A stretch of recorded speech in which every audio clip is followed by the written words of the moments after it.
vamos entrar aí no lance da hipnose. Você começou a mexer com isso quando? Cara, Como? a primeira vez que eu vi Porque aí sobre... você fez lá a faculdade de psicologia. Pois é, foi na faculdade de psicologia, Ah, inclusive. foi lá mesmo? Eu fiz uma matéria que chamava Terapia Familiar. E teve um professor que me começou a falar de hipnose. E, na verdade, a hipnose não faz sentido.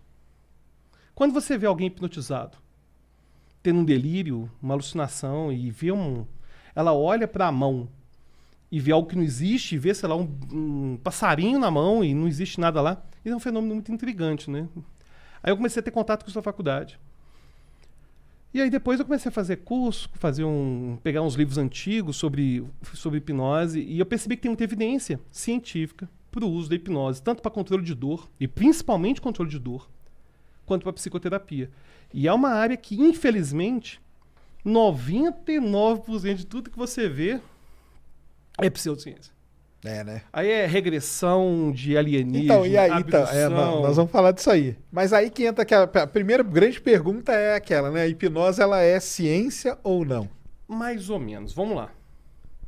Existem evidências científicas dos benefícios da hipnose? Com certeza. Existem, por exemplo, muitas evidências de que 75% das pessoas, em média, foi uma meta-análise que foi feita há um certo tempo, conseguem diminuir a sensação de dor com hipnose.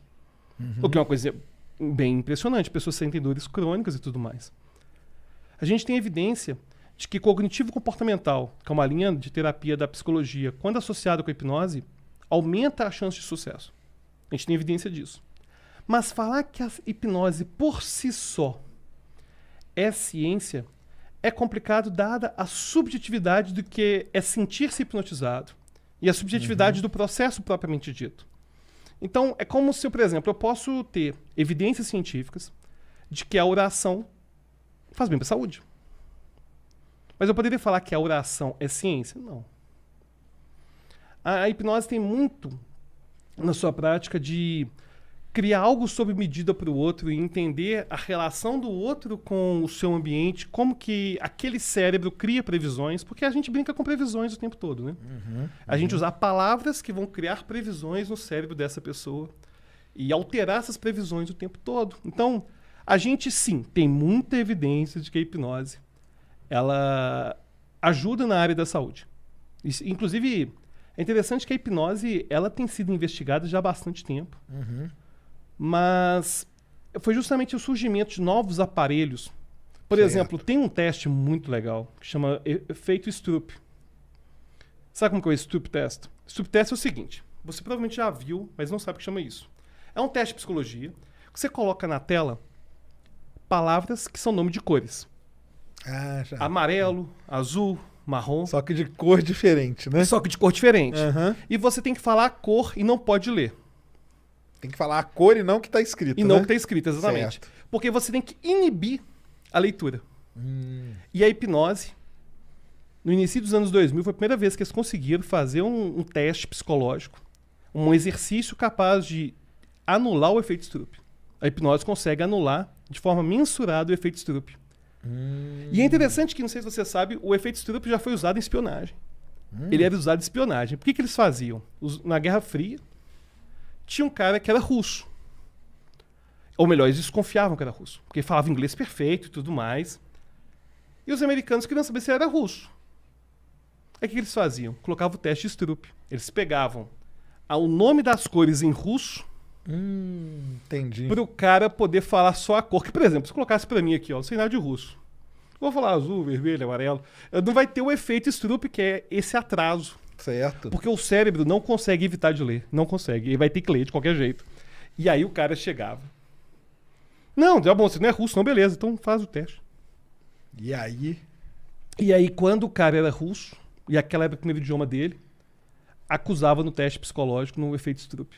Caramba. E aí o cara se fudia, logicamente, né? E aí foi a primeira experiência que a gente teve de conseguir anular o efeito Stroop foi justamente com a hipnose. Qual a hipnose?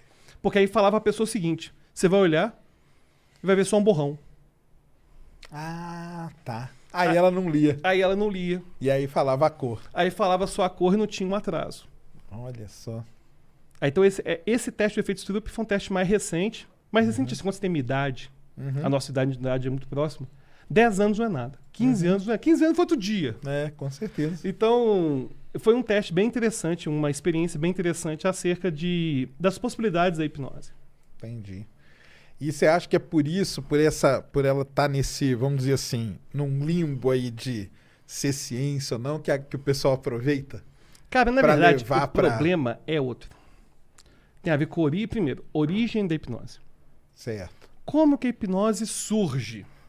Inclusive tem a ver com o surgimento do método científico, que foi com Mesmer. Mesmer era um médico que estava fazendo curas por imposição de mãos. E aí, ele estava fazendo um maior sucesso em Paris. Até que Luís XVI, que já estava já com os seus problemas, com a Revolução Francesa cutucando nas costas dele, começou a ser pressionado para falar se Mesmer era um charlatão ou não. E aí ele foi criar um método para testar o trabalho de Mesmer. O interessante foi o seguinte: quem que foi chamado para testar Mesmer? Pegaram os caras mais fodas da época. Lavoisier, Guillotine, que foi o médico que criou a guilhotina, Benjamin Franklin, que foi o organizador, era embaixador dos Estados Unidos em Paris.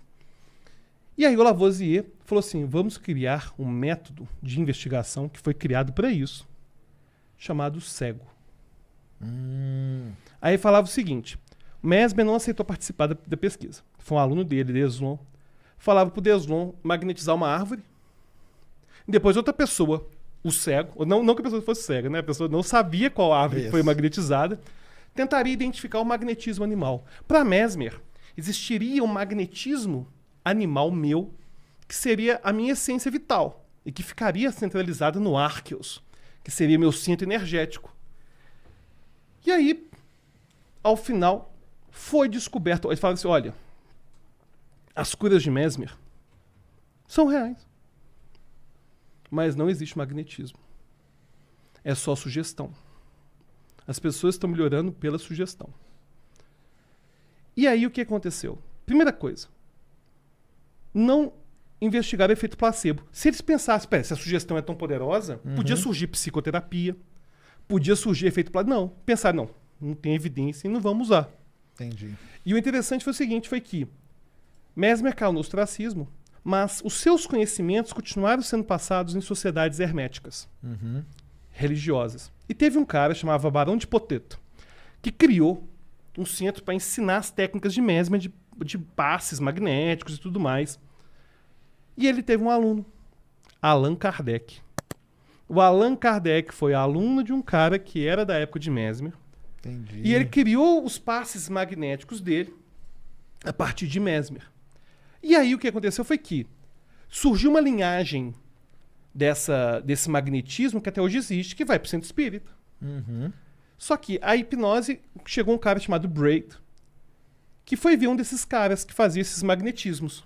Certo. E tinha um cara Discípulo chamado... ali do Allan Kardec. Não do Allan Kardec, do Barão de Poteto. Ah, tá. Porque o Allan Kardec não chegou a ter o grupo dele, né? Ele era só aluno. Aí teve um cara, chamava La Fontaine, que era primo do cara das histórias, das fábulas. Né? E esse La Fontaine foi fazer um show. E tinha um médico, chamava Braid, que tinha certeza que era picaretagem. Claro que é picaretagem, né? Não faz sentido. Só que ele era oftalmologista. E quando começou a fazer os passes magnéticos, ele olhou nos olhos da pessoa e percebeu que a pálpebra estava vibrando. Entendi. E esse vibrar, ele é involuntário. Hoje a gente sabe que tem a ver com o disparo do sistema nervoso parasimpático. Mas naquela época, ele falou assim, cara, tem uma coisa aí. E aí que começou a descobrir que a partir do olhar podia gerar a hipnose. E foi aí que começou essa ideia de ficar olhando para o pêndulo, olhando para a luz, de forma... Olhando porque é o negócio que fica rodando, para espiral, né? e tudo mais, tudo vem daí. Então o que acontece é o seguinte, primeiro, a hipnose ela teve uma origem, que era uma origem em sociedade hermética, espírita e tudo mais. E também tem o fato de que os grupos de autoajuda se apropriaram demais das possibilidades de usar hipnose. E aí que vai surgir a parte que eu mais detesto. Porque religião, pra mim, eu não importo. Você tá falando com você nos bastidores, eu não importo. Não. E eu tenho uma visão bem parecida com a sua, que eu falo pro pessoal.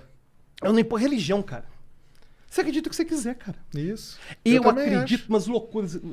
Eu acredito que a gente vive uma Matrix. Daqui a pouco a gente pode falar disso. Eu acredito verdadeiro. Nada tira isso da minha cabeça. Que a gente vive uma Matrix. Mas é crença, cara. Eu não vou chegar pro Sérgio e falar, eu tenho certeza absoluta que a gente vive uma Matrix. Não, cara. Porque é uma crença, é uma loucura da minha mente.